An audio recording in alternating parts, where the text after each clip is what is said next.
मुझे ये बताइए कि आपने कहा 400 पेडलर्स को 400 पार कर दिया 400 पार कर दिया आपने, तो इतनी बीजेपी नहीं कर पाई, मैं कर दिया। घर वाले रोकते हैं कि मत करो या रोकते हैं, जान का खतरा रहता है। कब्रिस्तान की जगह कहीं और अलॉट की गई थी और उसको उठाकर कहीं हाँ, और खाड़ी में डाला खाड़ी में मैंने पूरा रिपोर्ट, और उसमें मैंने किया बहुत हंगामा। सबसे बड़ी मुमरा की अगर प्रॉब्लम थी तो सबसे पहला मैं मानूंगा कब्रिस्तान। ये नशा किस किस टाइप का मुमरा के अंदर होता है? पहले तो कोकीन चलता था, चरस चलता था, गांजा चलता था। अभी एमडी, कोरेक्स, बटन, ये ज़्यादा चल रहा है। गांजा, अगर आदमी अभी समझो अरेस्ट हुआ, वो गया जेल, एक समझो 10 ग्राम में 20 ग्राम उसके पास पोजीशन में मिला, वो गया अंदर जेल 20 ग्राम में, वो छूट गया 3 महीने में, 4 महीने में। जब अंदर जाता है ना तो वो और बड़ी पौज बना के आता, और उसको ड्रग डीलर मिल जाते, वो आके और बड़ा डीलर बन जाता।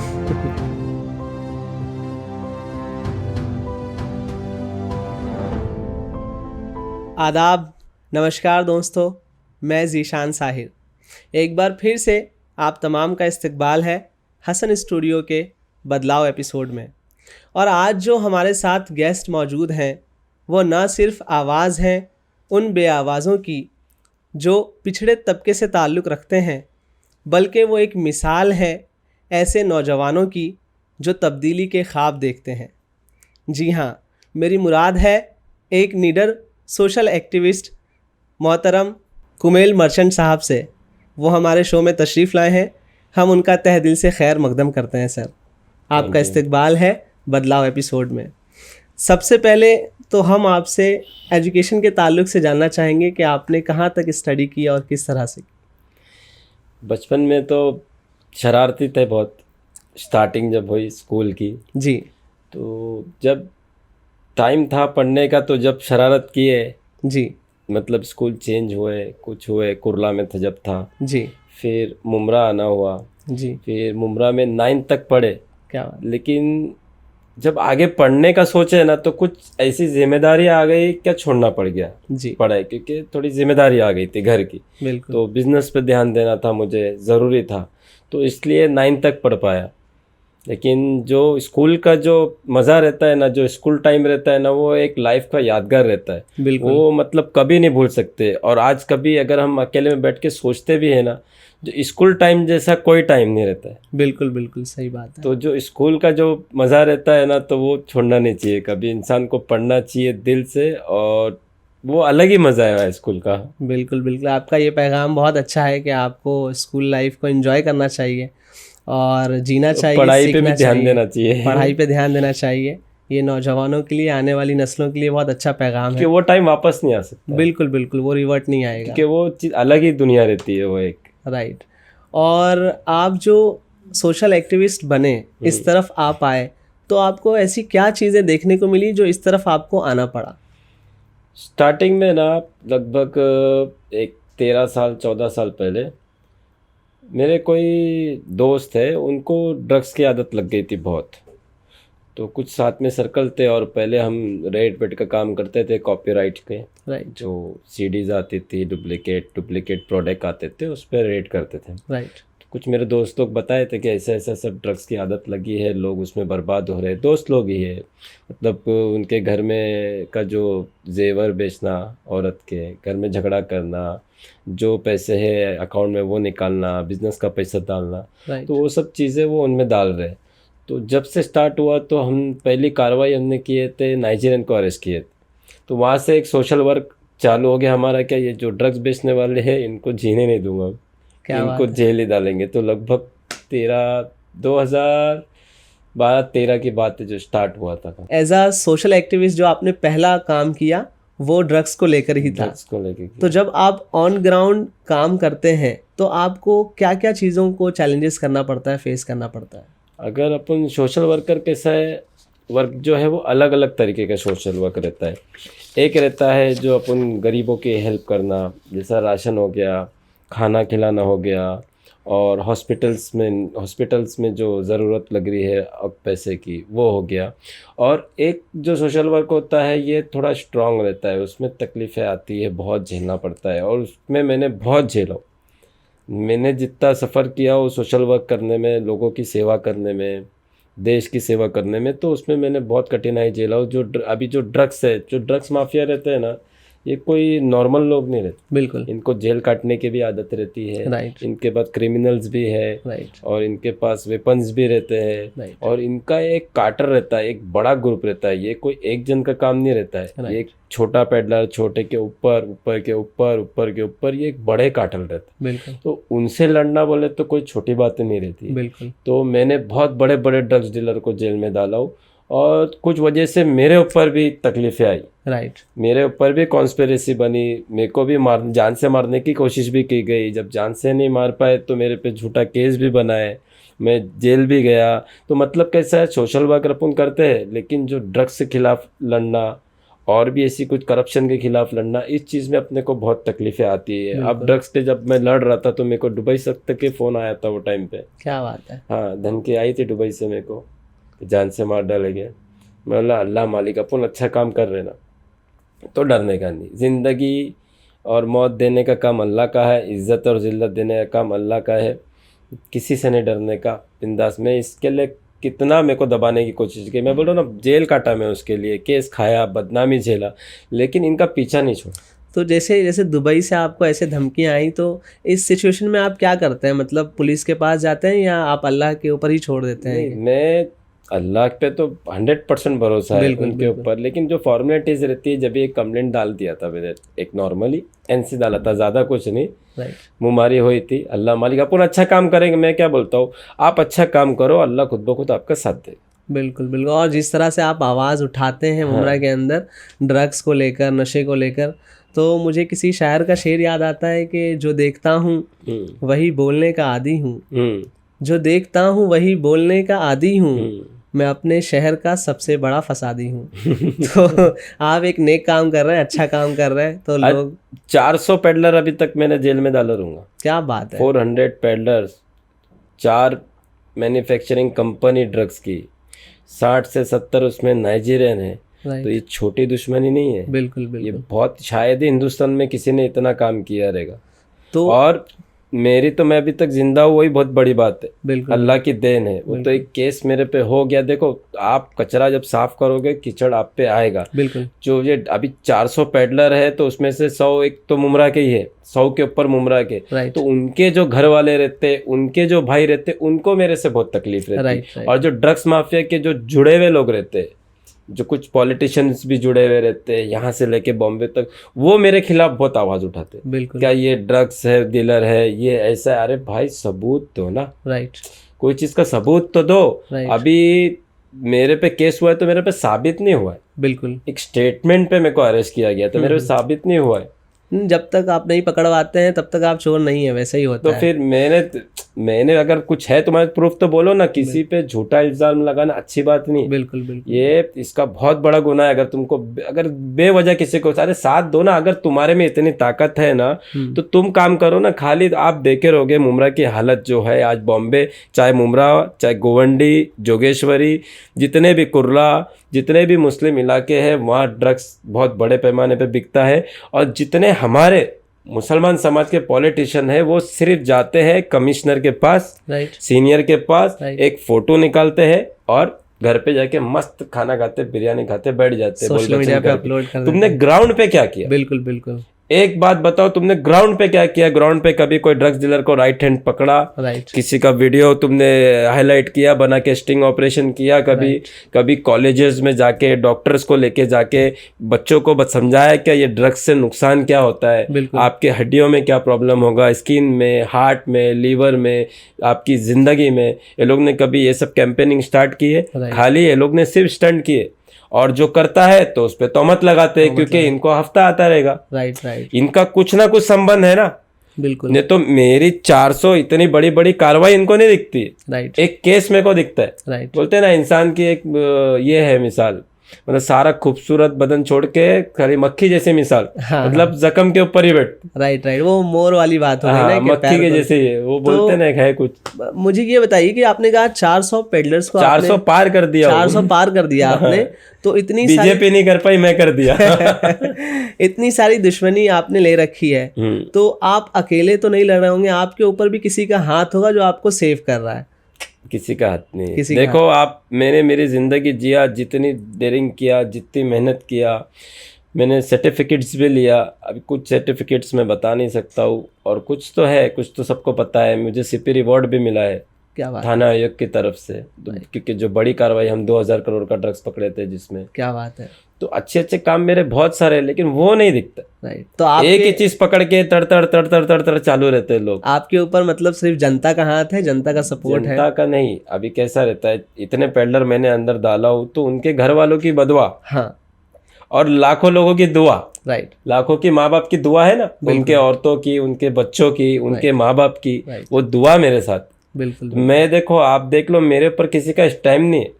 ये पॉलिटिशियन या कोई पॉलिटिशियन, गैंगस्टर या कोई, मैंने किसी का स्टैम्प नहीं लिया। राइट। लड़ा one army, one man show बोलते हैं ना। क्या तो जब आप इन चीज़ों से लड़ते हैं तो एज अ सोशल एक्टिविस्ट आपके घर वालों की क्या राय होती है? घर वाले रोकते हैं कि मत करो या फिर जान का खतरा रहता है ना। तो उस टाइम पे आप जान का खतरा हो चुका। पहले भी जो मेरा मर्डर का ही सुपारी था, अभी भी रिसेंटली भी ये चलता रहता है कि इधर सुपारी गिरी है, उधर से सुपारी गिरी है। ये मैटर तो आज भी चलता रहता है। ये बंद, लोग कोशिश करते हैं लेकिन नाकाम हो जाते हैं। तो पहले भी जो हुई कॉन्स्पिरेसी, ये सब तो चलता ही रहेगा ना। ये लोग थोड़ी चुप रहेंगे। मेरे से इनको खतरा है। राइट। क्योंकि मैं बाहर, इनके लिए मलक्कुल मौत बोले ना ये। हाँ। कि मेरा एक हिसाब रहता है। साहब से पहला बात मेरा ये रहता है कि साहब, अगर हम ये आरोपी को उठाएंगे तो कुछ सेटलमेंट, डायरेक्ट उठाओ, फटाफट केस बना के जेल में डालो। राइट है। कार्रवाई करो, इसके आगे जाओ, उसके भी आगे जाओ। बिल्कुल। अब देख लो, आप खुद इंक्वायरी करेंगे ना। ड्रग्स बेचने वाले का अगर मेरे सामने नाम भी ले लिए ना जी, ये अभी 2 3 4 दोस्त खड़े और उसमें 2 ड्रग्स डीलर है, और खाली इतना कोई बोल देगा ना कौमिल मर्चेंट आ रहा है, उनकी शक्ल का रिफ्लेक्ट देख लेना, या वो तो पहली बात तो टिकेगा ही नहीं, भाग जाएगा। क्या बात है। भागना ही है उसको, क्योंकि मेरा एक हिसाब है, चाहे कितना भी खास रहने दे, ड्रग्स बेच रहा है मैं नहीं छोड़ू। और ड्रग्स के अलावा मुमरा के अंदर आपने कब्रिस्तान को भी लेकर आवाज़ उठाया, तो आपने जो आवाज़ उठाई वो प्रॉब्लम्स कहाँ तक सॉल्व हुआ और क्या क्या बाकी है अभी? अभी पहले एक सुन्नी कब्रिस्तान में मैं गया, उधर पे मतलब इत्तेफाक जाना हुआ मेरा, मैं जा रहा नहीं था, लेकिन एक दोस्त के मामू की मैयत हो गई तो मेरा जाना हो गया उधर पे। और जब मैं उधर गया, एंट्री किया, मतलब अभी सुबह का टाइम था, फजर के बाद का, रमज़ान में, तो पानी नहीं था वज़ू के लिए, तो मैं भड़का।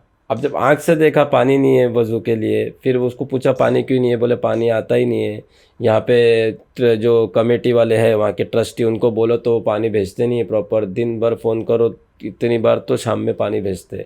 अंदर गया तो फिर मट्टी की हाल देखा, गंदगी देखा, पत्थरें देखा, फिर भड़का। और उस टाइम पे आपने ये भी कहा है कि कब्रिस्तान की जगह कहीं और अलॉट की गई थी और उसको उठाकर कहीं और खाड़ी में डाला, मैंने पूरा रिपोर्ट, और उसमें मैंने किया बहुत हंगामा। राइट। वो चीज़ को लेके, और आगे का प्रोसीजर मैंने चालू किया कि अब कार्रवाई कैसा करना है, क्या करप्शन हुआ क्या नहीं। तो कुछ दूसरे दिन ही, जिस दिन मैंने आवाज़ पहली जो मैंने उधर पे सर्वे किया, दूसरे दिन ही उनके लोग मेरे पास आए। राइट। और मेरे से वादा किए, क्या आपको क्या क्या डिमांड है। मतलब डिमांड क्या, मेरे को कब्रिस्तान सही करके चाहिए। सही हो जाएगा मैं चुप हो जाऊंगा, नहीं अगर सही हुआ तो कौन सी एजेंसी रेड करके पूरा जितने गैंग में जो करप्ट लोग हैं मैं तो उखाड़ूंगा सबको और जेल भेजूंगा। ये मैं चुप नहीं रहूंगा, क्योंकि कब्रिस्तान का मामला है। मैं उसमें का नहीं हूँ कि हाँ बोल बचन करूँ और चुप हो जाऊँ, आगे तक जाऊँगा, जान माल पूरी ताकत लगाऊंगा। लेकिन माशाल्लाह आप ये लोग ने वादा किए, पहले दिन ही टाँकी लगा दिए, पानी भी बराबर आ रहा है, और अल्लाह के करम से इतना अच्छा वो कब्रिस्तान का काम चालू है, क्योंकि मैं कंटिन्यू अपडेट ले रहा हूँ। राइट। तो कंटिन्यू काम चालू है कब्रिस्तान का, और फ्लो में इंशाल्लाह बारिश के पहले वो ठीक हो जाएगा। क्या बात है। ये सुन्नी कब्रिस्तान की बात है। फिर मैं गया शिया कब्रिस्तान। अब मैं खुद शिया कम्युनिटी को बिलोंग करता हूँ, तो मैं गया शिया कब्रिस्तान। अब शिया कब्रिस्तान में भी देखा तो उधर भी करप्शन पूरे धांधल से चल रहा है। राइट। कोई जमीन का प्रॉपर पेपर नहीं है, कुछ प्रॉपर ट्रस्ट कुछ बना के रखे, उसमें भी क्या घोटाला है क्या नहीं। एक जगह पूरा दलदल, पूरा भंगार पड़ा है, और पूरा ये क्या बोलते हैं घासी पड़ी है, पूरा जंगल बना के रखे, वहाँ मंडप का पूरा ढेर बना के रखे, धंधा चालू कर दिए। राइट। महीने का कब्र का मेंटेनेंस मांग रहे, साल का कुछ ये लोग, मतलब पूरी तरीके से करप्शन पूरी। आप उसके ऊपर मैंने आवाज़ उठाया दबा के। अब चोर को चोरी बोलेंगे ना, बिल्कुल चोर का, तुम जीएसटी भी तो चोरी कर रही हो ना, बिल्कुल अपन में भी जीएसटी लगती ही है, हर चीज में तुम चोरी कर रहे। जब बोल रहा हूँ कर, गंदगी दिखी तो बोल रहा, अगर साफ सफाई रहती तो मैं क्यों बोलता, क्यों आवाज उठा। तो कमेटी के लोगों को बुरा लग गया कि इसने क्यों बोला, मेरे पे हो गई FIR उस पर। अच्छा। तो मैं दिल में ये सोचा कि मैं शिया होके सुन्नी कब्रिस्तान गया और वहाँ मसला सॉल्व किया, तो सारे सुन्नी कम्युनिटी ने मेरे को दुआ भी दी, मेरा साथ भी दी। और जहाँ मैं शिया कम्युनिटी में गया तो वहाँ मेरे पे FIR कर दी। अच्छा। तो मतलब क्या, मतलब अल्फाज नहीं थे मेरे, इतना मेरे को गुस्सा आ रहा था। मैं बोला यार मैं तो अच्छे के लिए, मैंने गलत क्या बोला? बिल्कुल, मेरा अंदाज अलग है, लेकिन बात तो आज तुम 10 साल से कौम को बेवकूफ़ बना रहे ना। लेकिन अपडेट कुछ आया है आज, क्या इंशाल्लाह बैठ के बात करेंगे, सॉर्ट आउट करेंगे। राइट। नहीं सॉर्ट आउट करे तो एक की मैं कितने करूँगा ना, ये लोग गिनते नहीं रहेंगे इनके हिसाब में, क्योंकि इन्होंने इतना करप्शन किए। फिर इतने डिपार्टमेंट घुसेंगे ना, याद रखेंगे जिंदगी भर लोग, क्योंकि मेरे को मालूम है ना क्या क्या चीज़ की चोरी हो रही है और कौन सा डिपार्टमेंट किधर भेजना है। बिल्कुल। और जो कब्रिस्तान के बारे में आपने बताया कि जगह चेंज हो गई, कहीं और अलॉट की जा रही थी, कहीं और अलॉट। हाँ, मेरे को भी ऐसा सुनने में आया है। कौन लोग थे इसके पीछे? बिल्डर और पॉलिटिशियन। बिल्डर पॉलिटिशियन दोनों। अब RTI आएगी, अपने को डिटेल आएगा कि कौन सी जगह थी, इसमें बिल्डर कौन कौन से थे। राइट। जब अपने को और मजा आएगी बात करने, जब उनकी भी पोल खोली जाएगी सब। रोका नहीं जाएगा। अब पेपर वर्क चालू है, इंशाल्लाह आएगा तो वो भी। बस मैं चाहता हूँ ऊपर वाला जिसको पसंद करता है ना, उसी से काम लेता। आप कब्रिस्तान का आप देख लो, दोनों कब्रिस्तान की बात, सालों से लोग मुद्दा उठा रहे लेकिन हल नहीं निकल रहा। राइट। पूरा दारोमदार नियत पे रहता। बिल्कुल। अब सच्चे दिल से मेहनत करो, हर चीज़ में आप हासिल होगे। राइट। मैंने यहाँ भी सच्चे दिल से मेहनत किया हो, यहाँ भी सच्चे दिल से मेहनत किया हो। देखो रिजल्ट दोनों जगह आ रहा है। बिल्कुल। काम और तो आप यहाँ भी आ गया है और यहाँ आएगा। नहीं आएगा तो इनको किधर काम पे लगाने का मेरे को बहुत अच्छे से मालूम है। नहीं, आप आवाज़ उठा रहे हैं अपने, जितना हो पा रहा है आप आवाज़ उठा रहे हैं। बड़े बड़े आलिम लोग ने मेरा साइड लिए, बोले वो लड़के ने बहुत अच्छा काम किया। यहाँ से यूपी तक के बड़े मौलाना बोल रहे सही बता रहा है ना वो। बिल्कुल। तुम जाके FIR कर रहे हो उसके ऊपर, राइट। और गलत भी हो तुम, अभी बाद में बोलते नहीं हमसे गलती हो गई, हमने गलत कर दी। तो ये गलत बात ये कोई बात नहीं होती है ना। लेकिन बाद में बिल्कुल। अब बोले तुम्हारा अंदाज गलत था। अरे मेरा अंदाज गलत था ना। अभी मैंने उधर जाके मेरे को चिढ़ लगी तो मैंने चिल्ला पुकार किया। बिल्कुल। चिढ़ लगी, गुस्सा है जब चिल्ला पुकार किया ना। अब मेरे चिल्ला पुकार से तुमको गुस्सा आ गया और तुम जाके FIR कर दिए, तो फिर गलत कहाँ से मैं? बिल्कुल बिल्कुल। जो मैं सोचता हूँ वो तुम सोच रहे। वो आपने भी गलत कदम उठाया। मैंने कहाँ से गलत? मैंने तो तुम्हारा चेहरा लोगों के सामने लाया है। देखो 10 साल से खाते बैठे। राइट राइट राइट, सही बात है। और आप जिस तरह से आवाज़ उठा रहे हैं निडर होकर, बहुत सारे लोगों का कहना ये भी है कि जो सोशल वर्कर होते हैं वो एक PR स्टंट के लिए या शोबाजी के लिए करते हैं, या इंस्टाग्राम रील अपलोडिंग के लिए, तो उन लोगों को आप क्या कहना चाहेंगे?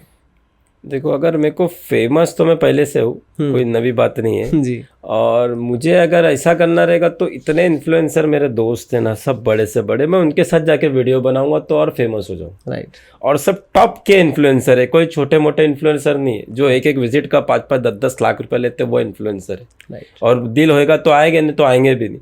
मैं उनके साथ जाके वीडियो बना के फेमस हो जाऊंगा। बिल्कुल। कि मेरे भाई है वो लोग, दोस्त क्या भाई जैसे मेरे, इतने क्लोज है।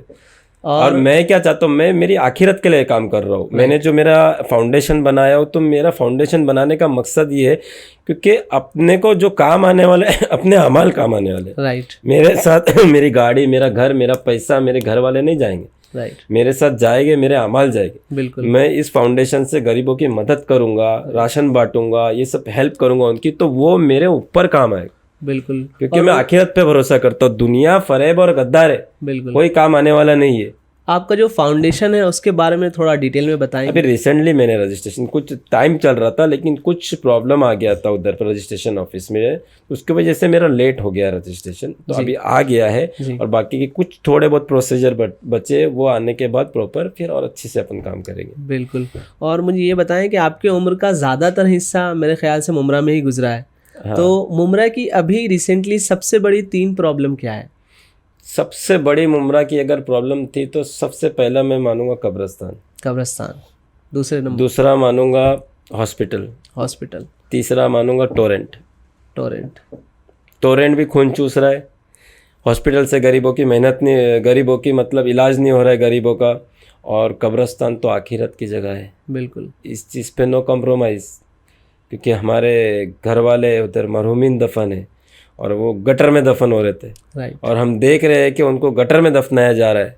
तो फिर चुप नहीं हो सकते ना। तो सबसे बड़ी प्रॉब्लम तो वो थी, मरहूम इनको गटर में दफन करना, गटर का पानी, गंदा पानी आना, बिल्कुल बिल्कुल ठीक नहीं। अब वो गटर का समझो, खाई का नीचे का जो भी है दलदल का गंदा ही है ना, बास वाला ही पानी है ना वो जी। पानी। नहीं तो कब्रिस्तान का मसला मुमरा का सबसे बड़ा मसला था। और हॉस्पिटल जो है ये किसकी जिम्मेदारी है, टीएमसी की या जो हमारे आमदार हैं अवार्ड साहब उनकी? आमदार। तो आमदार साहब क्या कर रहे हैं कि अगर कोई पेशेंट्स जाता है मुमरा के अंदर इमरजेंसी वार्ड में तो उसको कलवा भेजा जा रहा है, तो मुमरा में क्यों नहीं है इमरजेंसी वार्ड? ये चीज़ पूछना चाहिए व्हाट्सएप से, मैं जल्द पूछूंगा।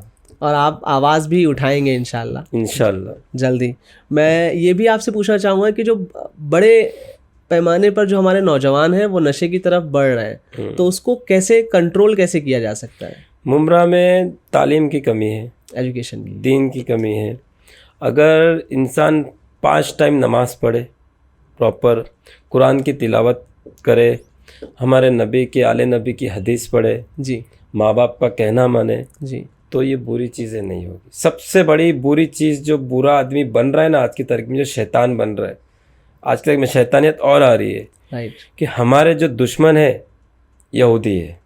बिल्कुल हम इजराइल के प्रोडक्ट, जो हमारे दुश्मन है, हमारे मासूम लोगों की जान ले रहे हैं, हम उनके प्रोडक्ट खा रहे, राइट खून में और हराम जा रहा है हमारे, राइट, इसके वजह से और हम कमीने बन रहे। तो बिल्कुल सबसे पहले तो हमको ये प्रोडक्ट पूरी तरीके से बॉयकॉट करना चाहिए। ये दुश्मनी हमारी आज से नहीं है, हमारे नबियों के टाइम से चली आ रही है। बिल्कुल और ये लड़ाई बैतुल मुकद्दस की लड़ाई है। बिल्कुल पहले तो हमारे एरिया में पूरी तरीके से बॉयकॉट होना चाहिए इजरायली प्रोडक्ट जितने भी है। राइट, ये आपके खून में जाएगा तो और आप कमीने बनते जाएंगे। बिल्कुल तो मैं यही युवाओं को बोलूँगा कि आप पहले तो नमाज़ पढ़े और हलाल रोज़ी देखें, एजुकेशन पे ध्यान दें। और एजुकेशन पे ऐसा ध्यान दें कि हमारे मुमरा से, मेरी ख्वाहिश ऐसी है कि मेरे मुमरा से यार आईपीएस बन के वर्दी पहन के कोई निकले। बिल्कुल बिल्कुल, कोई तो नौजवान ऐसा है जो आईपीएस आईएएस बन के निकले मुमरा से। बिल्कुल आज मुमरा में एजुकेशन की कमी है, राइट है, इसलिए वजह से इतना नहीं कि हर जगह से देखो कोई ना कोई आईएएस आईपीएस गांव से है, बिल्कुल जिनके पास खाने के पैसे नहीं थे, खाने के, जो वो बोलते हैं ना पोल लाइट के नीचे राइट, और स्कूल है गरीबों के लिए, वहाँ पढ़ के लोगों ने आज आईपीएस आईएएस बने। आप डिटेल निकालो आईएएस आईपीएस की पूरे हिंदुस्तान में। इस साल के यूपीएससी का देखेंगे रैंक तो भिवंडी से आरिफ शेख ने यूपीएससी क्रैक किया है, और भिवंडी भी मुस्लिम पसमानदा इलाका है। और शिवाजी नगर मानकुर गोवंडी से देखेंगे तो सृष्टि ने यूपीएससी क्रैक किया है। मुमरा क्यों नहीं? तो मुमरा क्यों नहीं? और हम चाहते हैं कि आप इस मुद्दों पर आवाज़ उठाएं, एनजीओ के तहत आवाज़ उठाए कि लाइब्रेरी होनी चाहिए यूपीएससी के लिए, बच्चों को स्टडीज करने के लिए कोई। अरे तुम माँ बाप का काम है ना कि बच्चों को बनाओ आईपीएस। बिल्कुल, अरे नाम रोशन होएगा जब एक आईपीएस निकलेगा वर्दी पहन के। बिल्कुल। और हमारे आमदार जो है मुमरा के, उनकी भी जिम्मेदारी है कि ऐसी जगह बनाई जाए बच्चों को पढ़ने के लिए जहाँ पर शांति और सुकून के साथ। लाइब्रेरी तो है ना, लाइब्रेरी है, लेकिन मुझे नहीं लगता है कि वो सारी चीज़ें अवेलेबल है वहाँ पर। लाइब्रेरी है, उसको अगर कुछ अपने को आगे कुछ अच्छा करना है तो कर, जगह मिल गई है ना, राइट, अच्छा अपन कर सकते, होगा प्रोग्रेस। और जैसे कि हम नशे पे बात कर रहे थे, तो मुझे ये बताइए कि नशा किस किस टाइप का मुमरा के अंदर होता है? मुमरा में पहले तो कोकीन चलता था, चरस चलता था, गांजा चलता था, अभी एमडी, कोरेक्स, बटन, ये ज़्यादा चल रहा है, गांजा ये सब ज़्यादा चल रहा है। तो ये जो आपने नाम लिया, इसमें से कभी आपने कुछ एक कोई भी ट्राई किया हो? बहुत टाइम पहले, जब मतलब इतनी एज नहीं थी, ना समझ थी, 1-2 चीज़ ट्राई किए, लेकिन ये सब चीज़ें ठीक नहीं है। राइट, मैं यही बोलूँगा कि ना करे। मैं क्या बोल रहा हूँ, हर बुरी बला से अगर मेरे को किसी ने बचाया, आज जो मेरी ज़िंदगी पूरी चेंज हुई है, कोई भी चीज़ की खिलाफ, चाहे वो पार्टी करना, ओवर पार्टी करना, घूमना, ये सब हम करके बैठे। ऐसा नहीं मैं बोलूँगा कि नहीं भाई मैं एकदम क्लीन हूँ, मैं कुछ नहीं किया हूँ। आज दिल में अल्लाह का खौफ इतना आ गया ना कि गुनाह करने के पहले सोचना पड़ता। बिल्कुल। और ये खौफ कब आया? जब मैं डेली अल्लाह से बातें करता हूँ, नमाज़ पढ़ता हूँ, बिल्कुल, कुरान जब मैं तर्जुमे से पढ़ा, बिल्कुल, और बहुत सी दीनी बातें आती है जो हमारे नबी की हदीस है, मौला अली की हदीस है, मौला हुसैन की हदीस है, तो ये सब सुन के कैसा है, एक अलग ही वाइब्रेशन आता है अंदर के, नहीं यार अपन किसी के सामने जाते। आज मैं कोई आईपीएस के सामने जाऊँ या कोई बड़े नेता के सामने जाऊँगा या कोई बड़े अपने माँ बाप के सामने मैं नशा कर सकता हूँ क्या? मैं सिगरेट पी सकता हूँ क्या? नहीं। कैसा जाऊँगा? एकदम नहीं, नशा नहीं, फालतू बात, गुनाह नहीं, कुछ भी फालतू काम नहीं करूँगा। राइट। तो जब हमको मालूम है कि हमारा अल्लाह हमको देख रहा है, तो भी हम अगर नशा कर रहे हैं, फालतूगिरी कर रहे हैं, तो फिर तो ये तो अल्लाह की नाफरमानी हुई ना। बिल्कुल बिल्कुल। और तो ये चीज़ अगर इंसान दिमाग में बिठा लिया ना कि नहीं अल्लाह हमें देख रहा है, तो इंसान चेंज होगा। और नमाज से तो ऑटोमेटिकली चेंज, मैं गारंटी बोल सकता हूँ, नमाज पढ़ने से, कुरान की तिलावत करने से इंसान की ज़िंदगी में चेंज आता है। और मेरी ज़िंदगी में जो चेंज आया है ये नमाज पढ़ने से ही चेंज आया है। बिल्कुल। तो मैं लोगों को बोलूँगा कि आप नमाज पढ़ना चालू करो, आपको कितनी भी बुरी आदतें होने दो। अल्लाह, आप देखो हम फरिश्ते नहीं है कि हमसे गुनाह नहीं हुआ, क्या हम क्या कोई गुनाह नहीं किया, ऐसे हम है नहीं, राइट, फरिश्ते नहीं है हम। गुनाह हुआ है तो अल्लाह ने तौबा का रास्ता दिया है। बिल्कुल। आप सच्चे दिल से तौबा करो, देखो अल्लाह कैसी आपकी इज्जत करता है। देखो हम भी एक टाइम पे क्या थे, घूमना फिरना यही सब फालतू की। आज अल्लाह ने जब नमाज पढ़ना चालू किया, आज देखो कौन से प्लेटफॉर्म पे खड़ा किया। ऊपर वाले के देने ना, आँख नाक मुंह सब जो भी आज सब है, पैसा हर चीज जान सब अल्लाह का दिया हुआ है ना। राइट, बिल्कुल सही। इज्जत जिल्लत अल्लाह के हाथ में है। राइट। आप सच्चे दिल से इबादत करो, हलाल रोजी ढूंढो, सब होता है। बहुत अच्छी बात कही आपने, ये हमारे नौजवान के लिए भी और आने वाले लोगों के लिए भी। और नशे की तरफ अगर हम देखें तो ये बढ़ता ही जा रहा है, कम तो नहीं हो रहा है। तो ये जो ड्रग माफिया हैं या पॉलिटिशियंस हैं या पुलिस कर्मचारी हैं, क्या ये सब मिले हुए हैं, इनको अपना हिस्सा मिलता है या इसकी वजह से नशा कम नहीं हो रहा है? जहाँ तक कि मैं जानता हूँ, जो बड़े अधिकारी होते हैं ना, बड़े अधिकारी वरिष्ठ, वो कभी ड्रग्स का पैसा नहीं लेंगे। क्योंकि मेरे को डिपार्टमेंट में आज 15 साल हो गया, 15 साल के ऊपर हो गया, 17-18 साल हो गया डिपार्टमेंट की टच में जी। बड़े ऑफिसर जल्दी कभी, और छोटे अधिकारी कुछ थोड़ा बहुत रहेगा ये सब। लेकिन रीज़न क्या हो जा रहा है, अगर आदमी अभी समझो अरेस्ट हुआ, वो गया जेल, एक समझो 10 ग्राम में 20 ग्राम उसके पास पोजीशन में मिला, वो गया अंदर जेल 20 ग्राम में, वो छूट गया 3 महीने में, 4 महीने में। जब वो अंदर जाता है ना तो वो और बड़ी पौज बना के आता है, और उसको ड्रग डीलर मिल जाते हैं, वो आके और बड़ा डीलर बन जाता है। फिर असल अंदर जाता है लंबे में, फिर उसका घर बाहर सब बर्बाद होता है। बिल्कुल। नशा जो है पूरी फैमिली, अगर कायदे से कैंपेनिंग अगर करे हुए ना, जो सोशल वर्कर है, जो नेता लोग हैं, लोगों को समझाओ। तो कोई रिहैब सेंटर बनवाया है अवार्ड साहब ने? सोच समझाओ लोगों को, राइट। क्या ये चीज़ गलत है।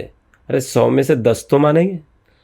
तुम करो तो सही, खाली फोटोग्राफी स्टंट में ही मुमरा के नेता, तुम समझाओ ना, और खाली एक दूसरे पे तोहमत लगाना। आज तुम मुमरा में देख लो कितने ऐसे मुनाफिक नेता है, मैं मुनाफिक ही बोलूँगा, और ऐसे लोगों को जाहिल, कौम के गद्दार, यहूदी की औलाद।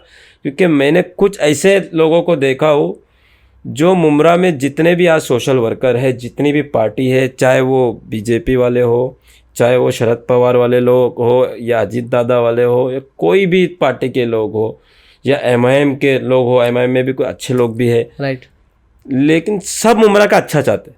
बिल्कुल, सब मुमरा का अच्छा चाहते हैं, सब चाहते हैं कि मुमरा की तरक्की हो। लेकिन कुछ ऐसे मुनाफिक है जो हर मतलब ये भी करा तो गलत, वो भी करा तो गलत, वो भी करा तो गलत, वो भी मतलब सभी गलत। अबे तू सही क्या है, तू कर ले भाई। बिल्कुल। खुद के पास बैठने के मतलब ना, एक गाड़ी घोड़ा नहीं, पैर में साली 500 रुपये की चप्पल पहनने की औकात नहीं है, 200-500 के कपड़े पहन के साले खाली लिखते रहते फेसबुक पे, और कुछ काम धंधा नहीं है। बिल्कुल।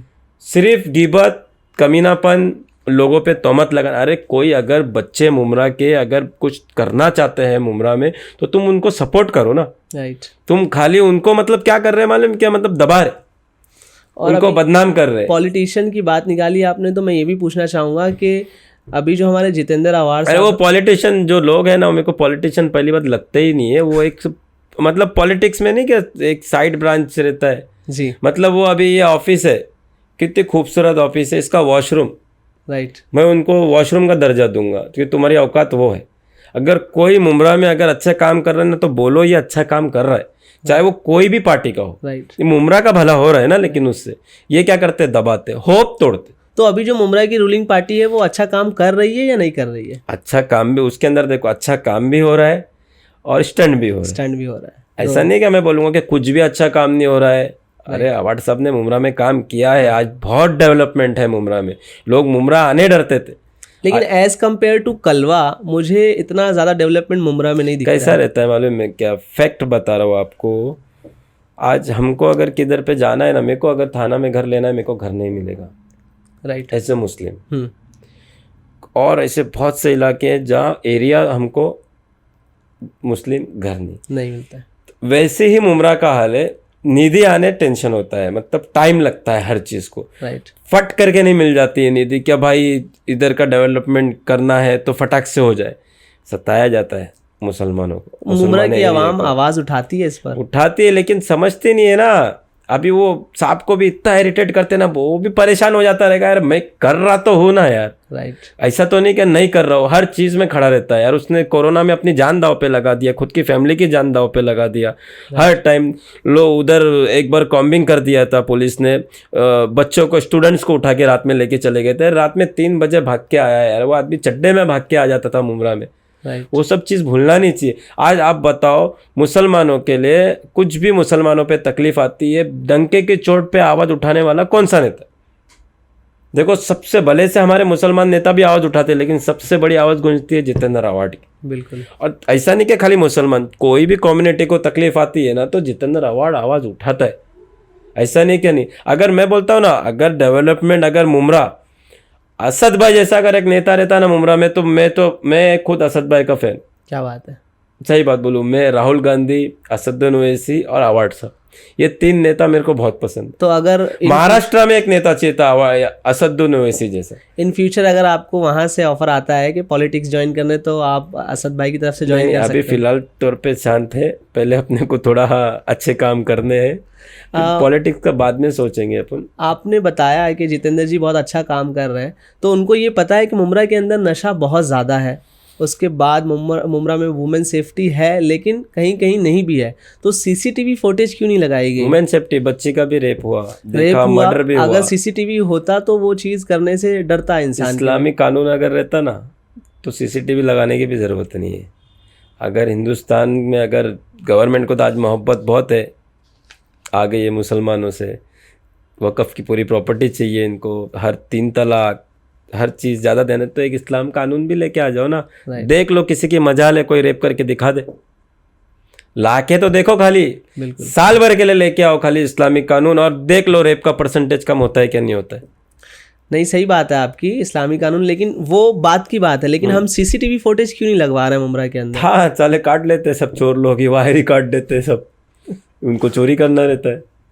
लगाए थे बीच में भी, हर सोसाइटी में कंपलसरी होना चाहिए, गवर्नमेंट की तरफ से कंपलसरी आपको लगाना है तो लगाना है, लेकिन अपने यहाँ की बहुत सी सोसाइटी है वो नहीं लगाती है। सही बात है, आप सही कह रहे हैं कि सीसीटीवी फुटेज लगने के बाद भी कट जा रहा है। तो मुझे ये बताएं कि मुमरा में ऐसा कोई मुद्दा है जिस पर खुलकर बात होनी चाहिए लेकिन नहीं हो रही है? ऐसा कौन सा मुद्दा है? मुमरा में मुद्दा ही मुद्दा है, ड्रग्स के खिलाफ प्रॉपर कैंपेनिंग नहीं है, खाली फोटोग्राफी है। मुमरा में टीएमसी स्कूल पे ध्यान नहीं है, मुमरा के एजुकेशन पे ध्यान नहीं है, टोरेंट के खिलाफ प्रॉपर एक्शन नहीं लिया जा रहा। टोरेंट हट तो नहीं सकती, राइट, मैं गारंटी तो हटा कोई नहीं सकता है, राइट, लेकिन कुछ सहूलत मिल जाए, थोड़ा पैसा कम हो जाए, क्योंकि मुमरा हमारा इतना एफोर्डेबल नहीं, इतनी कमाते नहीं है लोग, क्या उतना बिल भर जाए, वो बिल क्या भरेगा। फिर आज की तारीख में जो डंपिंग चल रहा है, बीमारी, पॉल्यूशन की वजह से बच्चे बीमार होते हैं ज़्यादा। आज देख लो हिंदुस्तान में आप जितने भी फूड्स है, चाहे वो फ्रूट हो या भाजी वेजिटेबल्स हो, चाहे चिकन हो, जितनी भी चीज़ें सब इंजेक्शन से है, केमिकल से बनी हुई चीज़ें। तो हम पहले जैसे देसी खाए हुए लोग नहीं, हमारे जो बुजुर्ग थे वो देसी खाए, इसके लिए 80-90 साल में भी वो आज ताकतवर है। हम सारे डुप्लीकेट चीज़ें खा रहे, तो हमारे दवाखाने में भी पैसे जा रहे हैं, मेडिकल में।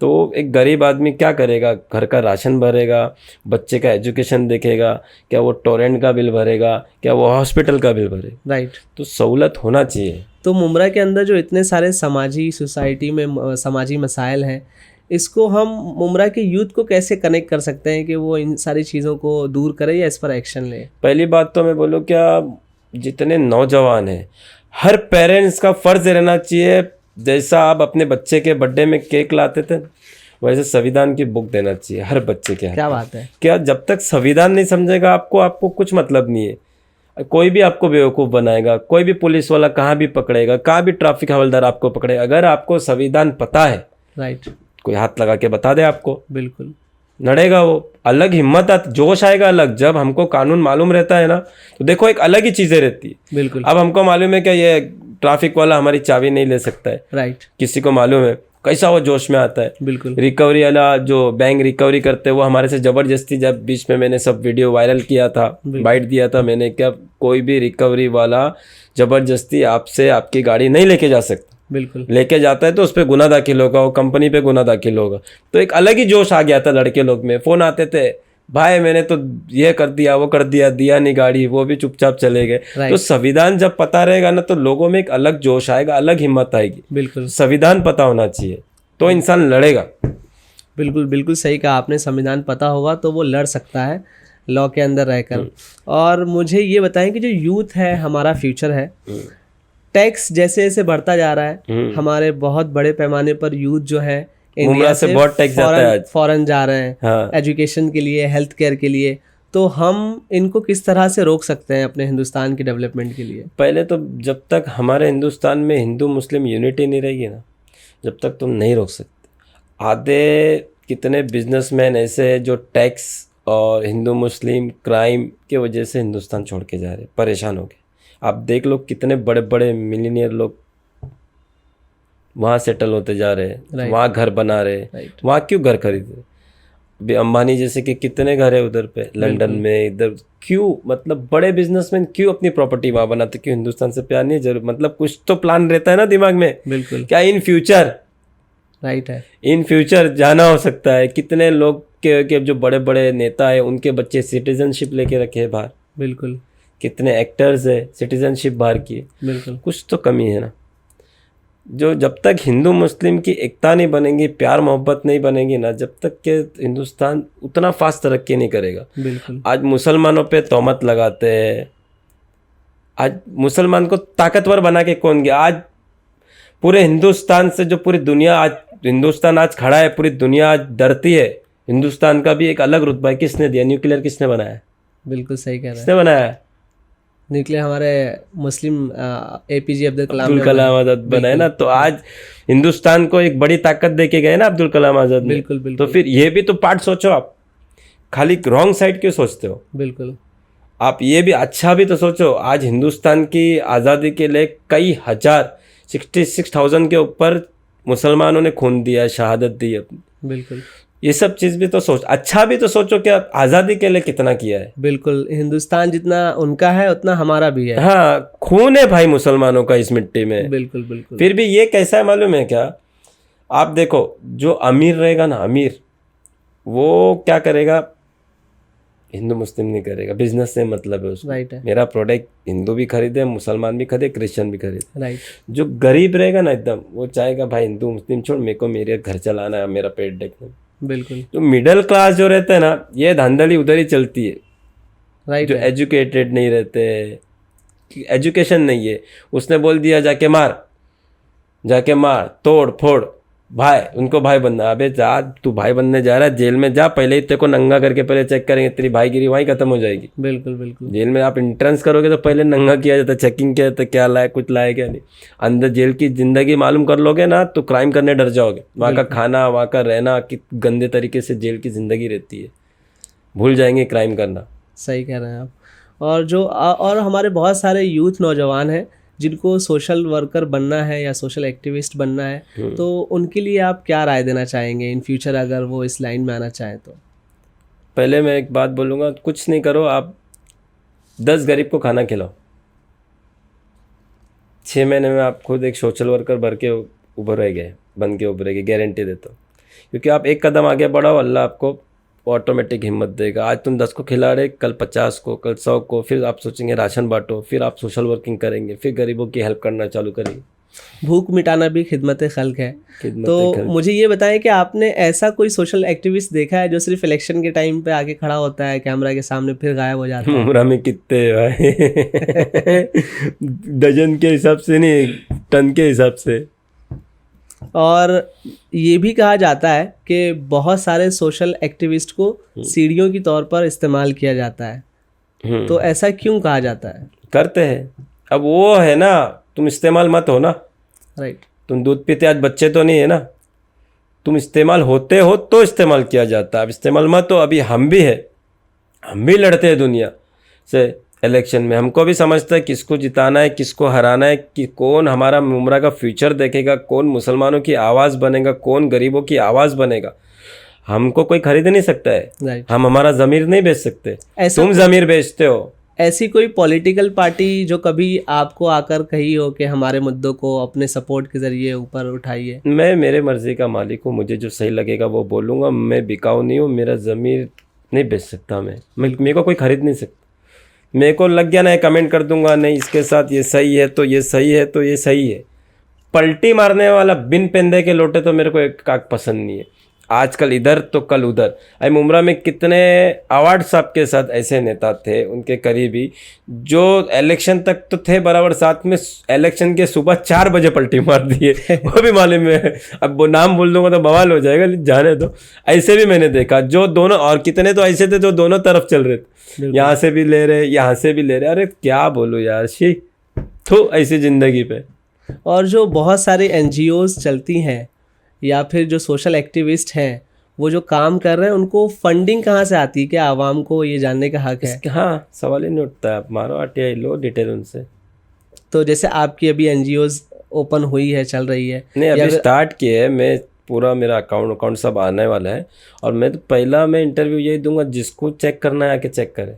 वो सिस्टम ही ऐसा चलाऊंगा कि अब हर जिसको चेक करना रहे आके अकाउंट चेक कर सकते। तो आप जो कई सालों से एज अ सोशल एक्टिविस्ट काम कर रहे हैं, तो आपको कहीं से कोई फंडिंग आई हो? नहीं, हमारा एक बड़ी बात नहीं करता हूँ मैं। अभी एक फंक्शन था, विहांग दिवस, जो माजूर लोगों का। जी। फ़ोन आया मेरे को, मिलने के लिए बुलाया। आया मैं मिलने के लिए। राइट। क्या हुआ? तो बोले हम लोग का विहांग दिवस है, हम लोग को फंक्शन करना है। मतलब क्या चाहिए? बोले भाई थोड़ा कुर्सी मंडप का सामान है और लाहौल चलेगा?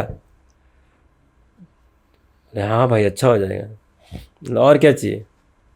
बोले थोड़ा स्पीकर डीजे। और क्या चाहिए? तो बोले ट्रॉफ़ी। ठीक। और क्या चाहिए? फिर बोले ये खाने का। अच्छा, ये भी कर दिया। राइट।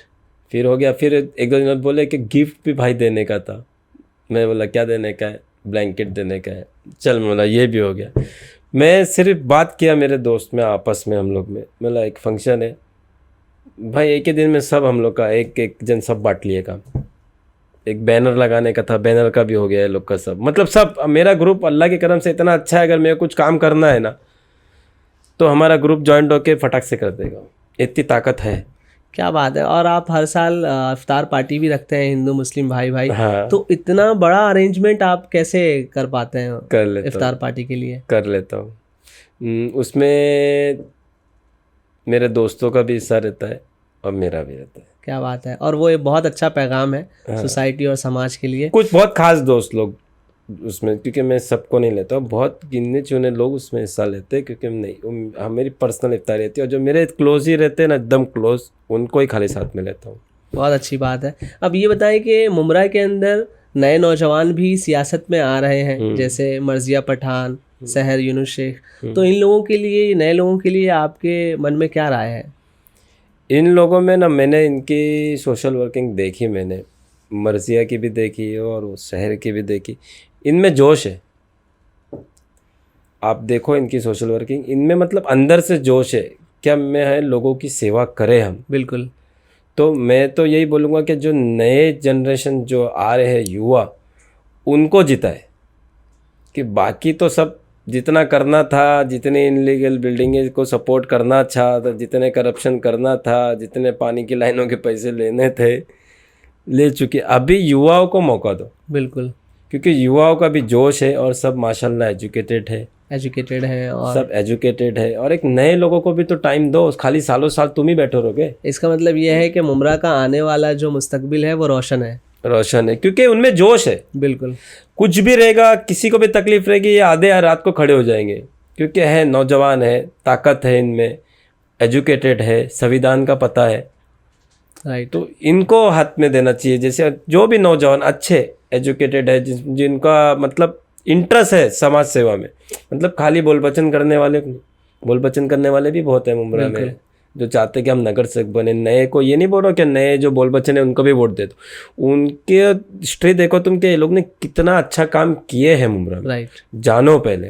राइट अगर ये लोग ने अच्छा काम किए हैं, करते आ रहे और अपने को भरोसा है और नमाज के परहेजगार है, राइट ये चीज़ भी देखो, नमाज के परहेजगार है कि नहीं, इस्लाम को फॉलो करते हैं कि नहीं प्रॉपर, गो वोट। और जब आप मुमरा में ऑन ग्राउंड काम करते हैं तो वहाँ की टीएमसी, पुलिस प्रशासन और वहाँ के जो लोकल लोग हैं वो आपकी कितनी हेल्प करते हैं? आती है जितनी आना चाहिए। और वहाँ जो पॉलिटिशियंस यानी रूलिंग पार्टी है वो काम कर रही है या वो दिखावा है सिर्फ? देखो पॉलिटिक्स एक ऐसी चीज़ है, बिना दिखावे के आगे बढ़ती नहीं है। राइट उनको दिखाना भी पड़ता है, काम भी करती है, दिखावा भी करती है। ऐसा नहीं बोलूँगा कि मतलब काम भी नहीं करती, काम भी अच्छा ही करती है, राइट और सब मिल के काम करते। और स्टंटबाजी तो ज़रूरी रहती है, लोग को स्टंट नहीं करेंगे तो फिर कहाँ से दिखेगा सब। और मुमरा का एक ये भी बड़ा मुद्दा है कि जो हॉकर्स को एक ज़मीन या एक जगह अलॉट की गई है लगाने के लिए, वो उनकी वजह से जो है मुमरा में ट्रैफिक का बड़ा इशू है, ट्रैफिक बढ़ जाती है। तो जो मुमरा के प्रॉपर देख रेख करने वाले हैं हॉकर्स, तो उनके बारे में आप क्या ख्याल रखते हैं? देखो हॉकर जोन मिलना चाहिए, उनको वादा किया गया है वो नहीं मिला है, ये बहुत गलत बात है। उनको हॉकर जोन मिल जाएगा तो बहुत अच्छी बात है, और अंदर का भी रास्ता खुल रहा है। जब अंदर का रास्ता पूरा खुल जाएगा ना, ऑटोमेटिक ट्रैफिक कम हो जाएगी। Right. और हॉकर्स मैं आपको गारंटी देता हूँ, आते 25 साल में भी गुलाब पार्क मार्केट बंद नहीं हो सकती। क्या बात, वो एक हब बन चुका है। बिल्कुल कितनी भी कोशिशें आप कर लो, आप मोहम्मद अली रोड आप देख लो, बंद हुआ। मुंबई तो एक जान है पूरी दुनिया की में, मतलब बॉम्बे को लोग जानते हैं, बिल्कुल बिल्कुल दुनिया की नज़र रहती है बॉम्बे में। आप बॉम्बे के बाकड़े हटा पाए? वहाँ पे भी अगर कितने भी हॉकर जोन दे देंगे ना, तो मोहम्मद अली रोड रहेगा। बिल्कुल और ये दूसरा ये गुलाब पार्क ही रहेगा। क्या आप कितनी भी मेहनत कर लो, देख लो, वो बराबर लाइन लगाएंगे, उसके अंदर डाल रहे हैं, हम कुछ कर रहे हैं, लेकिन वो जो पुराना देखो सिलसिला चला आ रहा है, लोगों का रोजी रोटी चल रही है, रीति रिवाज पेट की चल रहा तरह है। बन गया है।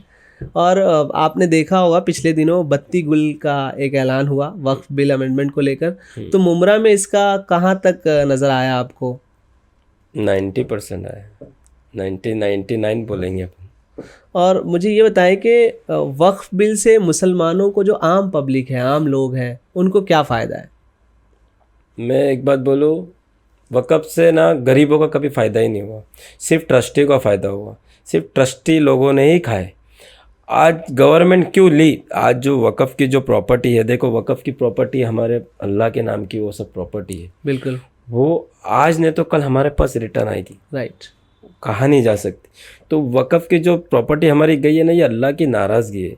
आप देख लो वक़्फ़ में से ना कितनी यूनिवर्सिटी बनी, कितने कॉलेजेस बने, कितने स्कूल बने, कितने हॉस्पिटल, कितने क्लिनिक, कितनी बेवाओं को हेल्प हुई, कितने यतीम खाने, कितने ओडिम, कुछ नहीं बनाए। बिल्कुल बैतुल मुक़द्दस की लड़ाई चालू है फ़लस्तीन में, एक बोतल पानी गया क्या वक़्फ़ की चीज़ पैसों से?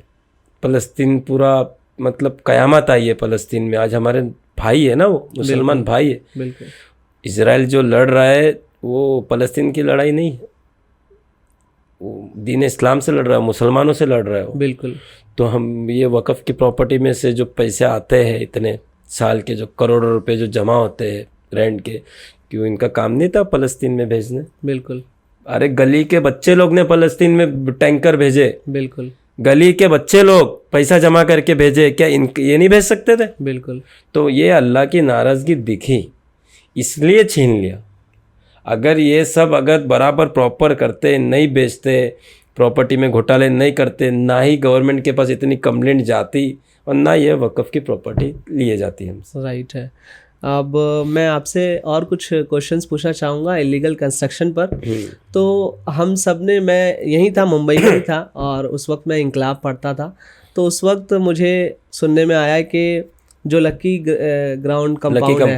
कंपाउंड है, वहाँ पर एक ऐसा हादसा हुआ कि इलीगल बिल्डिंग जो थी वो कोलैप्स हुई, जिसमें 74-75 लोगों ने अपनी जान गंवा दी। तो उस हादसे के बाद क्या मुमरा की आवाम अब भी वहाँ जाती है इलीगल? इंतज़ार कर रही है वो हादसे का, क्या वापस हो?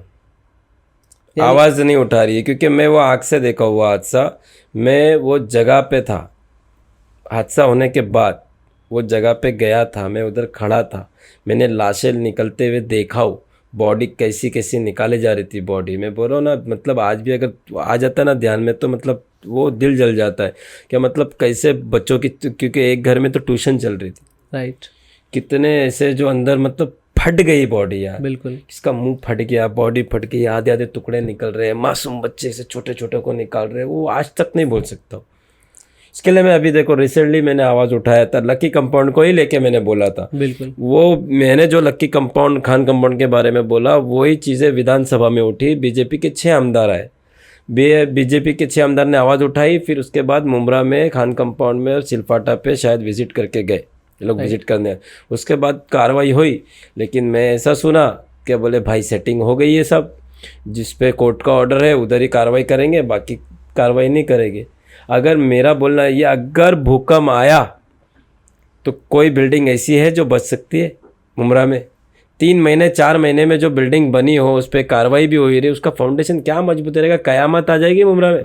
बिल्कुल, बिल्कुल। तो भी लोग समझ रहे नहीं है, खरीदे जा रहे घर, खरीदे जा रहे। अरे गरीब कहाँ जाएगा? अबे पूरे घर के साथ तू पूरे खुद भी का भी जान का खतरा बन रहा है, खुद की जान भी दाव पे लगा रहा है, अपने बाल बच्चों की जान भी दाव पे लगा रहा है। जीपी बिल्डिंग में, उसकी बिल्डिंग की कितना दिन टिकने वाली? 10 साल बहुत हो गया यार वो बिल्डिंग को। राइट, 10 साल का रेंट पकड़ लो, कितना होता है? उतना ही हो रहा है। इलीगल कंस्ट्रक्शन में घर लेकर मौत को दावत दे रहे हैं। मौत को दावत देना, ये मौत के सौदागर है। आधी तो कलेक्टर लैंड पे बनी है, कुछ फॉरेस्ट पे बनी है, कुछ 7-12 पे ज़मीन पे भी शायद बनी है, लेकिन इनलीगली है ना वो। तो जब वो कंस्ट्रक्ट हो रही होती है तभी उसको क्यों नहीं ये डेमोलिश कर दिया पैसे जाता? मिलते हैं ना टीएमसी को। किसका किसका हिस्सा है इसमें? बहुत लोगों का हिस्सा है इसमें, तो बहुत है, बहुत लोग है, पत्रकार लोग भी है। पत्रकार लोग को भी हाँ। मिलता है, पॉलिटिशियन को भी मिलता है, टीएमसी को भी मिलता है। हाँ, सब पूरा चेन बना के रखे है ना, गैंग है ये पूरी। हिसाब अल्लाह लेगा इनसे। अगर मौत हुई, कोई मासूम के अगर जान गई, तो इनसे हिसाब तो होगा। अब लक्की कंपाउंड में भी बहुत लोग जेल काट के आए, हिसाब हुआ। कुछ ना कुछ अगर हादसा हुआ तो ये सब जाएंगे, जितने पैसा खा रहे ना सब जाएंगे। तो आपको लगता है कि गवर्नमेंट के लोग भी इसमें पूरे मिले हुए हैं? अगर गवर्नमेंट चाह ले क्या नहीं बने, तो किसी की मजाल कोई एक फ्लोर बना के बता दे यार 8-8 माला बन रहा है। और ऐसा कोई सोशल एक्टिविस्ट या ऐसे शख्स को आप जानते हो जिसने इलीगल बिल्डिंग्स के खिलाफ आवाज़ उठाई और उसकी आवाज़ बंद कर दी गई हो? पैसे से बंद हो जाती ना, बहुत लोग आवाज़ उठाते। ट्वीट, मुमरा में धंधा है, मुमरा में कुछ लोगों ने धंधा बना के रखे, क्या ट्वीट मारो, बिल्डर से एक्सटॉर्शन से पैसा लो। ये आज इतने गिर गए। आपने भी आवाज़ उठाई होगी, तो कभी आपको कोई ऑफर आया है कि? मैं, सबको मालूम है इसको क्या ऑफर देंगे, चप्पल निकल के मारेगा मुंह पे कि लाइकी है ये चिंदी चोर। बिल्कुल। क्या लूँगा इनसे? 5-5 लाख रुपया लगा के बिल्डिंग बनाते, बेवाओं का पैसा खाते, गरीबों का पैसा खाते, फ्लैट नहीं देते गरीब लोग को। राइट। इनसे क्या पैसा लेंगे, उम्मीद रखने का है? बिल्कुल। तुम देखो ना गरीबों का पैसा कितना खाए। सब बिल्डर नहीं है, कुछ अच्छे बिल्डर भी है, और कुछ एकदम चिंदी चोर है जो लोगों का पैसा खा के बैठे, आज तक फ्लैट नहीं देते। ले लिए पैसा हवा में, हाँ बन रहा है दे रहे, बन रहा है दे रहे। उनका भी हिसाब होगा, बहुत जल्दी करने वाला हो, तुम देखो। और जो आपको लगता है जो इलीगल कंस्ट्रक्शन में आके रह रहे हैं जो लोग, वो इसके शिकार हैं या वो इन चीज़ों को और बढ़ावा दे रहे हैं? हाँ बैल मुझे मार, ये इनकी कहानी है। जब मालूम है कि ये बिल्डिंग में कोई क्वालिटी नहीं है, बारिश में पानी गिरता है, क्रैक्स आते हैं बिल्डिंग में, लिफ्ट नहीं है बिल्डिंग में, बिल्डर नल्ला है, कॉन्ट्रैक्टर नल्ला है, जो उसके अंदर चीज़ें यूज़ होती है वो सब सीमेंट वीमेंट सब नल्ला सड़ेली। वो कोई कलेक्टर की आधी से जगह कलेक्टर लैंड रहती है, वो बिल्डिंग पे कार्रवाई हुई रहती है म्यूनसिपाल्टी की, तो और उसका फाउंडेशन वो हो जाता है, वीक हो जाता है, तो भी जाके घर ले रहे हो। गरीब का रहेगा, अरे 40 बनाओ ना। बिल्कुल। 40 में रहो, वो ग्राउंड +1 चौल में रहो, आराम से रहो, मौत से दूर रहो। हाँ। और मैं ये भी जानना चाहूँगा कि जो मुमरा की यूथ है वो इलीगल कंस्ट्रक्शन को लेकर क्या आवाज़ उठा सकते हैं या क्या एक्शन ले सकते हैं? उनके ऊपर अगर नौजवान आवाज़ उठाने जाएगा ना, उनको कोई ना कोई इसमें लोग फंसवा देंगे, उसको दबाएंगे। आवाज़ उठाना चाहेगा तो दबाने देंगे, क्योंकि ये बड़ी गैंग है ना। बिल्कुल, ये बड़ी गैंग है, कोई छोटी गैंग नहीं है। हम है रफ एंड टफ बोलते, कोई भी रहे सामने वाला, राइट। कितना भी बड़ा रहे, किसका रिश्तेदार रहे, किसका बेटा रहे, अपन किससे नहीं डरते, जो है फैक्ट बोलेंगे बिंदास। और मुमरा के अंदर जो इलीगल राइडिंग्स होती हैं वो अब भी हो रही है या बंद हो गई? अभी दिख रहा तो नहीं हो, लेकिन MM वैली में होती है। वो काम पुलिस का है, पुलिस को ध्यान देना चाहिए उसके लिए। बिल्कुल बिल्कुल, बहुत सही कहा आपने। पुलिस का काम है, उनको अपने काम पे ध्यान देना चाहिए। पिछले दिनों हमने देखा कि पहलगाम में जो टेरर अटैक हुआ वो बहुत दर्दनाक अटैक था और बहुत इंसानियत को हिला देने वाला अटैक हुआ टेररिस्ट का। तो मुझे ये बताएं कि आप इस हमले को एज अ सोशल एक्टिविस्ट किस तरह से देखते हैं? पहले तो मैं यही बोलूँगा कि आतंकवाद का कोई धर्म नहीं होता है, बिल्कुल और सच्चा मुसलमान कभी आतंकवादी नहीं हो सकता है। सच्चा मुसलमान कभी आतंकवादी नहीं हो सकता है, क्योंकि इस्लाम में ये चीज़ें है ही नहीं कि बेगुनाह को, मासूमों की जान लेना दिल दुखाना जायज़ नहीं है। तो दिल दुखाने वाले को अल्लाह माफ़ नहीं करेगा, तो जान लेने वाले को कैसा माफ़ कर सकता है? राइट है। ये एक बड़ी साजिश है, और जो लोग डेथ हुए मेरे को बहुत दिल दुखा है। मैं बैठे बैठे मेरे आँख में आंसू आ गया था, क्योंकि मैंने जब देखा ना क्या उनके बीवी बच्चों के सामने उनको गोली मारी गई। तो ये काम हैवान लोग ही कर सकते, ये काम इंसानों का नहीं हो सकता है। और उनका जो टारगेट था कि नाम पूछ के मारो नाम पूछ के मारो, हिंदू है तो मारो। मतलब ये होता है कि जो हिंदुस्तान में जो अच्छा माहौल चल रहा है, हिंदू मुस्लिम यूनिटी चल रही है, हम त्यौहार ईद, दिवाली, गणपति, रमज़ान, हर चीज़ हम हिंदू मुस्लिम साथ, तो ये चीज़ इनको हजम नहीं है। बिल्कुल। तो ये चाहते हैं कि हिंदू मुस्लिम का झगड़ा हो, हिंदुस्तान में दंगा हो, तो हिंदुस्तान का माहौल ख़राब हो, और वो अपने मंसूबों में कामयाब हो रहे, क्योंकि मुसलमान हिंदू मुस्लिम दंगे बहुत जगह फैल रहे। इस टेरर अटैक के बाद क्या हुआ कि हिंदू मुस्लिम बहुत ज़्यादा होने लग गया, तो लोग जो है वो रिलीजियस को पॉइंट आउट करने लगे और ये देख ही नहीं रहे कि सिस्टम फेल्यूर था। तो आप इस पर क्या कहना चाहेंगे कि हमारा जो सिस्टम अरे आर्मी का काम है, वहाँ की सेंट्रल एजेंसी है, इतनी सारी एजेंसी वहाँ काम करती है कश्मीर में, सारी जितनी सेंट्रल एजेंसी टोटल सब कश्मीर में काम करती है, तो उनका फेलियर है ना। बिल्कुल। तुम इनको ही टेररिस्ट बना दिए।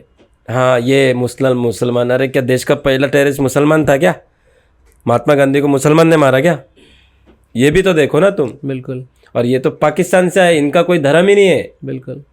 इनको ऐसा बहकाया जाता है। ये गरीब, देखो पाकिस्तान एक गरीब देश है, गरीब देश है ये, वो गरीब, बहुत गरीब है, फटीचर साले। तो उधर के जो नौजवान को ये लोग भड़काते हैं, उनके घर वाले को पैसा दे के उनका माइंड डाइवर्ट करते, अब क्या क्या चीज़ कराते रहेंगे क्या मालूम, भड़का के यहाँ भेज देते। राइट। इनका कोई धर्म, ये आतंकवादियों को फंडिंग आता है दूसरे देशों से कि आप जाओ हमला करो।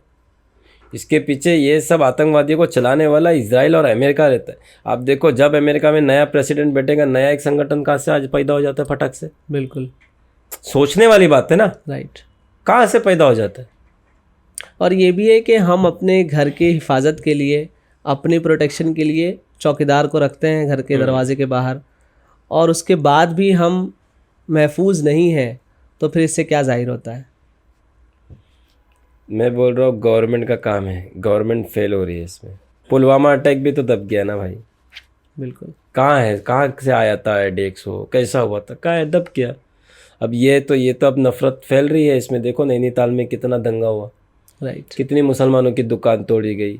मिडिल क्लास लोग नहीं जाके तोड़े ना गरीब ने तोड़ा, ना अमीर ने तोड़ा, ना कोई पॉलिटिशियन का बेटे को कभी देखे दंगा करते हुए जाके। वो देखो बाहर पढ़ रहा है, एजुकेशन आराम से पढ़ेगा लिखेगा, ऐसे बैठेगा। जो मिडिल क्लास के लोग हैं बेवकूफ़, वही लड़ते रोड पे जाके। ऐसा नहीं होता है, गरीब मासूम है। अभी मीडिया देखो, मीडिया ये दिखा रही कि मुसलमान पूछ के हिंदू पूछ के मारा, हिंदू पूछ के मारा, हिंदू। ये नहीं दिखा रही कि पूरे जम्मू एंड कश्मीर के मुसलमानों ने टूरिस्ट की हेल्प कितनी की है। अपने घरों में बिठाया, अपने घरों में खाना खिलाया, उनको एयरपोर्ट छोड़ा, रेलवे स्टेशन छोड़ा, होटल छोड़ा, हर चीज़ की फैसिलिटी दिया। एक मुसलमान ने टूरिस्ट को बचाने के लिए अपनी शहादत दे दी। बिल्कुल। सारों को मैं शहीद का दर्जा दूंगा, लेकिन ये जो मुसलमान ने जो शहादत दी वो टूरिस्ट के लिए दी ना, तो वो भी तो तुम दिखाओ प्रॉपर। वो क्यों नहीं दिखता है? सारे जम्मू कश्मीर के पेट पे लात पड़ी है, उनकी रोजी रोटी चलती थी इस पे। बिल्कुल। तो ये पाकिस्तान वाले चाहते हैं कि इंडिया का माहौल ख़राब हो और कश्मीर में गरीबी फैले और कश्मीर के जो नौजवान को हम आतंकवादी बनाए। बिल्कुल। ये पाकिस्तान, ये इसका जो दिमाग जो चला रहा है ना, उसका जो टारगेट ये है। सही कह रहे हैं आप। और ये भी देखें कि फ़ौज में जो है टैक्स जो है हर साल बढ़ता जा रहा है, लेकिन फ़ौज में रिक्रूटमेंट नहीं हो रहा है। अभी तकरीबन 1 लाख के करीब जो है हमारे सोल्जर्स कम है। तो गवर्नमेंट को इस तरफ भी ध्यान देना चाहिए। इस पर आप क्या ख्याल रखते हैं? हाँ, गवर्नमेंट कुछ उसमें नया रूल आया है ना, आर्मी का जो होता है, जो नई ज्वाइनिंग होती है उसको कुछ टर्म्स दे दिया। अगर आर्मी आप ज्वाइन करोगे तो इतने साल तक की आपकी नौकरी जो नहीं है। राइट। इसलिए लोग बीच में निकाले भी थे, लोग प्रोटेस्ट भी किए थे, इस वजह से नहीं। और टैक्स हम पे करते हैं, हमारे पैसे से हमारे कमांडो जो है वो ट्रेनिंग लेते हैं, हमारे Z+ सिक्योरिटी जो है वो ट्रेनिंग लेती है। लेकिन जब हिंदुस्तान के सबसे अमीर आदमी की बेटे की शादी होती है तो उसको सिक्योरिटी प्रोवाइड की जाती है, जबकि कश्मीर सबसे बड़ा मुद्दा है, वहाँ पर फ़ौजी तैनात होने चाहिए थे, लेकिन सिक्योरिटी हमारी किसी और की शादी में लगी हुई है। तो इस पर आप सरकार को क्या कहना चाहेंगे? मेरे को एक गाना याद आ जाता है इस बात।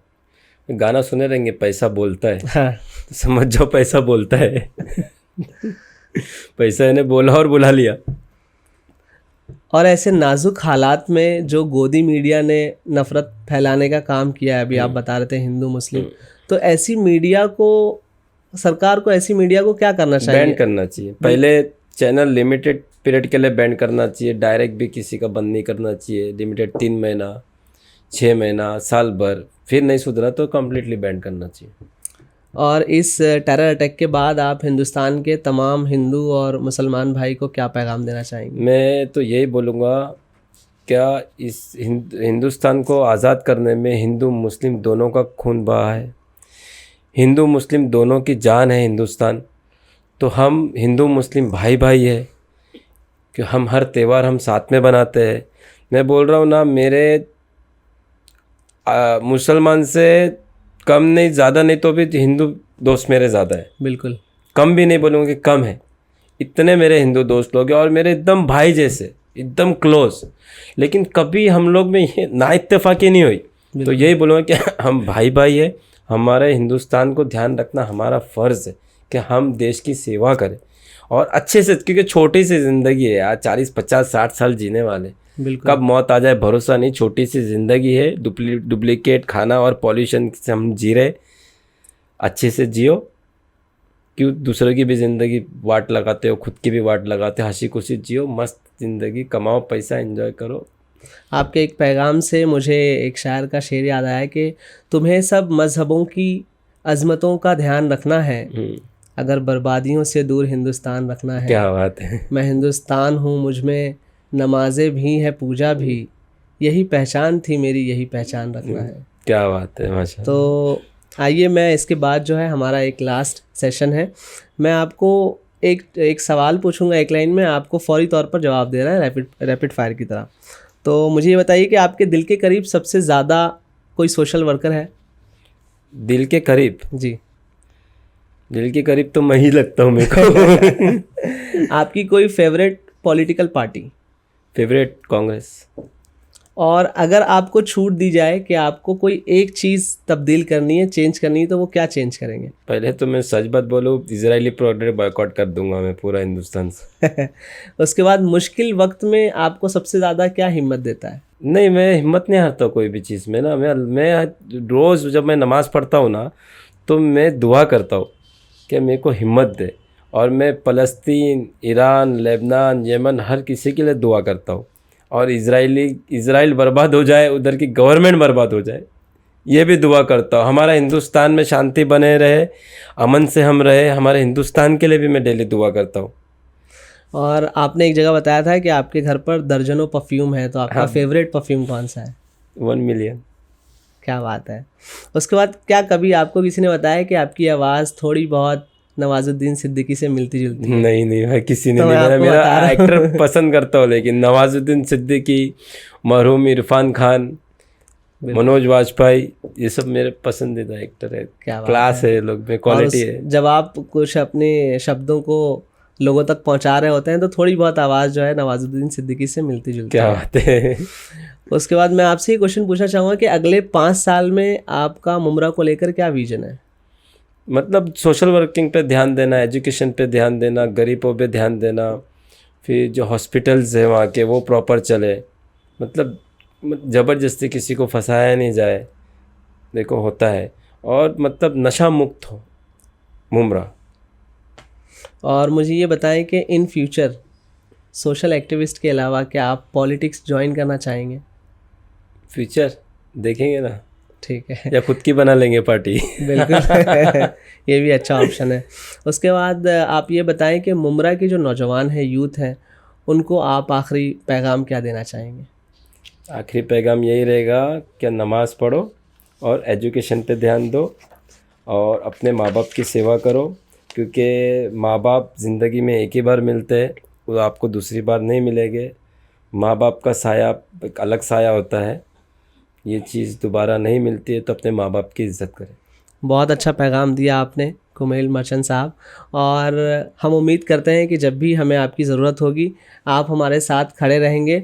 और जिस तरह से आपने कहा कि माँ बाप का साया जो है हमेशा सर पर होना चाहिए, और जिस तरह से आपने हमें टाइम दिया है, ये टाइम लौट कर नहीं आता है, तो आपने सबसे कीमती चीज़ हमें दी है, तो हमें उम्मीद है आगे भी आप हमें देते रहेंगे इस तरह से कीमती चीज़, अपना वक्त। इसी तरह से हसन स्टूडियो के साथ जुड़े रहें ताकि आपको बदलाव का हर एपिसोड आप तक पहुंचता रहे। तो बेल आइकन को दबा के रखिए ताकि हम आपसे जुड़े रहें। बहुत शुक्रिया।